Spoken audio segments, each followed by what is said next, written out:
Good morning, everyone. Hope everybody had a great weekend, and hope your 2018 is starting off in a very good fashion. I know here in San Diego, our agents down here with the numbers are doing very well, and in fact, we surpassed our 2017 numbers for the month of January. So we're all excited about that, and we're excited about the 2018 upcoming.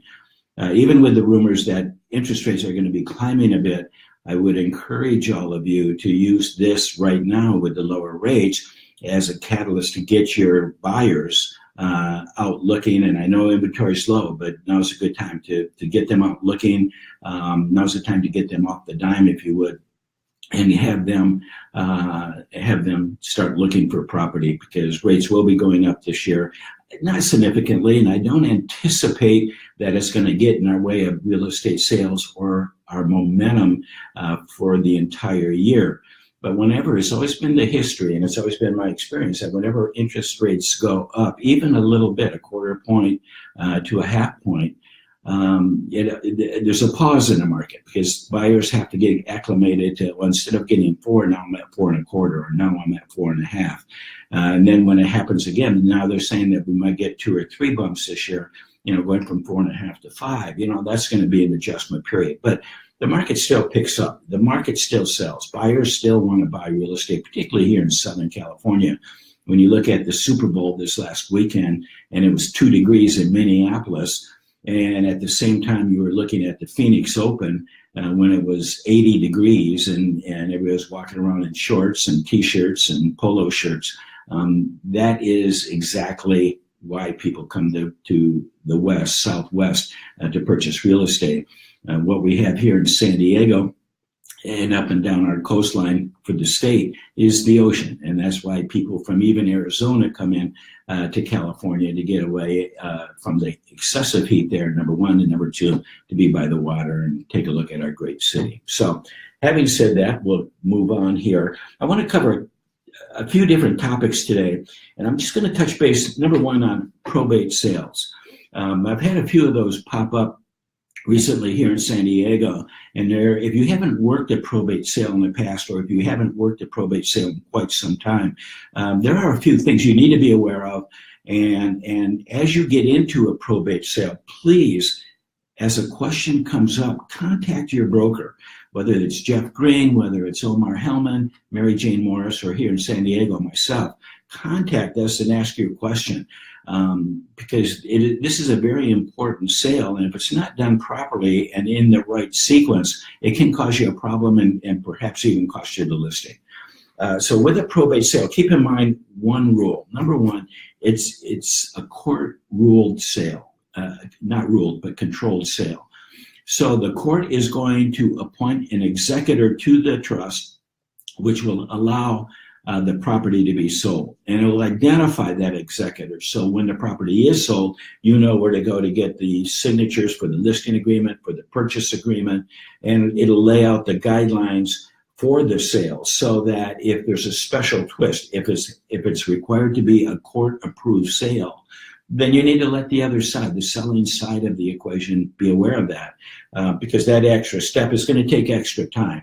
So you don't want to receive an offer with a 24-hour turnaround when, in fact, that's not going to happen, particularly if you receive that offer on a Saturday and you still have to go before the court to have them review the offer to see if they are willing to approve that sale or not. The other thing that goes along with a probate sale is that the court is going to require you to do an evaluation of value for that property. So you're going to need to have everything put together so that when you go to the hearing, and you will be required to do that, you'll be able to sit down and justify why you are asking the price you're asking. They may ask a few questions for you as to why not more. Should it be for less? Is this a realistic selling price? Is it a realistic price that will gain a good appraisal, or will we be back renegotiating this?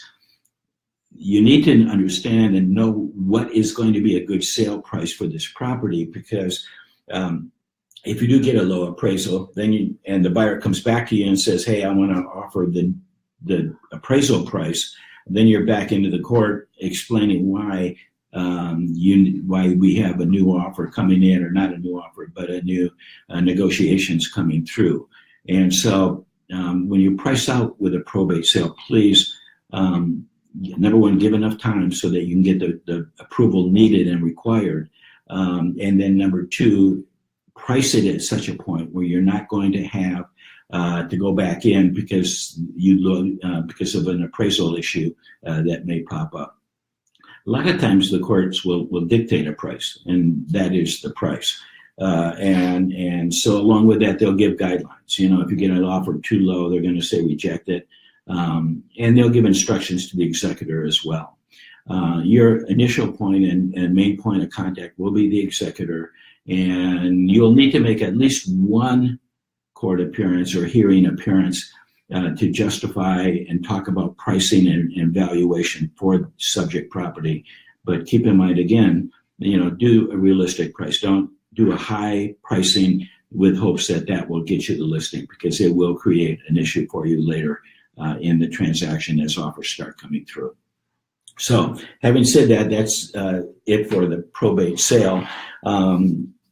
You'll be given guidelines with the judge's order in a probate sale, so you just need to follow the guidelines for that. And you're going to have to act in a timely manner. So once you're approved as the listing agent, once the selling price has been established, once the executor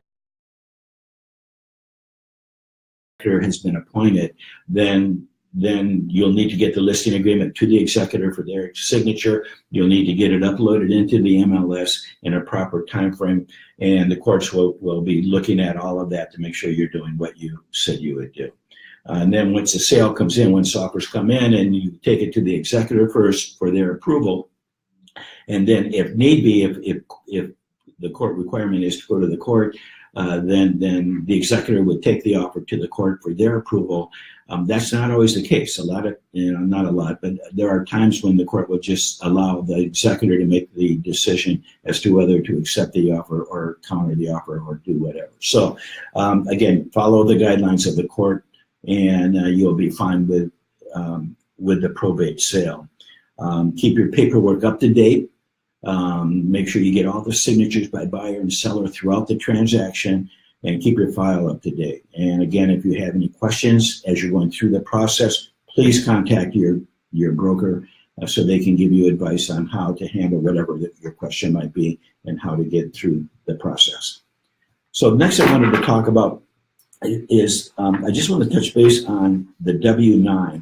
The W-9, I've been hearing lately that we're having issues with it. So keep in mind one thing. When you do, for example, a referral fee, you pay out a referral fee. It's an outgoing referral fee.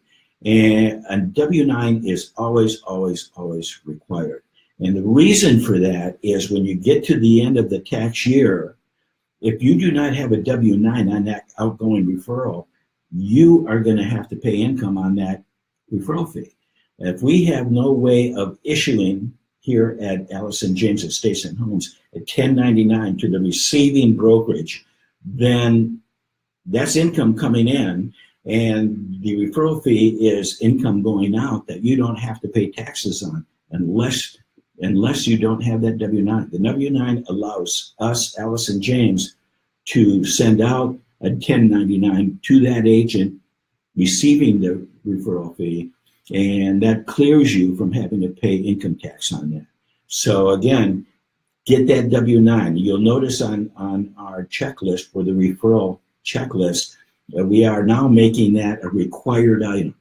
And so please, at the time you send out to get signatures on the referral fee, make sure you also get that W-9 completed and sent to you. You don't want to pay taxes on money you don't receive. There's no reason to do that. So any questions, again, please contact your broker. I just want to touch base a little bit here on 2018 advertising rules.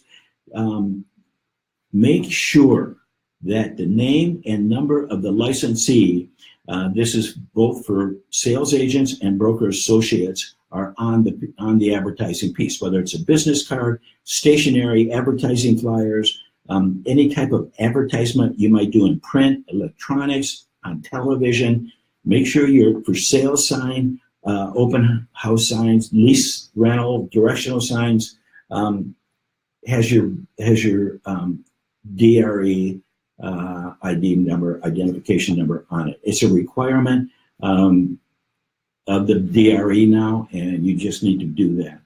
Send through, as you put together, even your business card, but any kind of marketing you're going to do to the general public, make sure it gets sent to your broker for their review, and then in return, that your broker will send that on to the advertising review department here with Alice and James for their final approval, and then you can move forward. Do not spend money until you get that final approval.